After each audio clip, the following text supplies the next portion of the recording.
নড়াইলের লোহাগড়া উপজেলার মানসিক ভারসাম্যহীন এক কিশোরীকে ধর্ষণের অভিযোগ পাওয়া গেছে। আম কুড়িয়ে বাড়ি ফেরার পথে এ ঘটনার শিকার হয় বলে জানা গেছে। ঘটনার পর ৪ মে সোমবার সকালে লোহাগড়া থানায় মামলা দায়ের করেছে ভুক্তভোগী পরিবার। ওই মামলায় একমাত্র আসামি করা হয়েছে ৫৫ বয়সী আক্তার খান নামের এক ব্যক্তিকে। তিনি লোহাগড়া উপজেলার বাসিন্দা ও পেশায় ব্যবসায়ী। বর্তমানে পলাতক রয়েছেন। ওরা দোকানের সামনে দিয়ে যখন আসতেছিল, তাকে দোকানের ভিতরে ডেকে নেওয়ার পরে তাকে ধর্ষণ করছে বলে আমাদের কাছে গতকালকে রাত্রে এসে তারা জানায়। তো এই সংক্রান্তে আমরা একটা মামলা নিয়েছি একজন আসামির বিরুদ্ধে। আসামি গ্রেপ্তারের জন্য অভিযান চলমান আছে। মেডিকেল রিপোর্ট করার জন্য পাঠাচ্ছি এবং বিজ্ঞ আদালতে তার ২২ ধারা জবানবন্দি রেকর্ড করা হবে।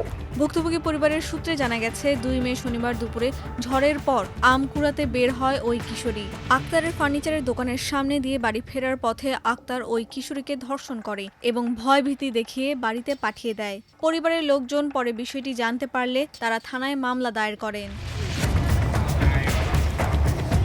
ঘটনার পর অভিযুক্ত আক্তার গা ঢাকা দিয়েছে। তার ব্যবহৃত মুঠোফোন নম্বরটি বন্ধ পাওয়া গেছে। আক্তারকে গ্রেফতারের অভিযান চলছে বলে জানিয়েছে লোহাগড়া থানার পরিদর্শক।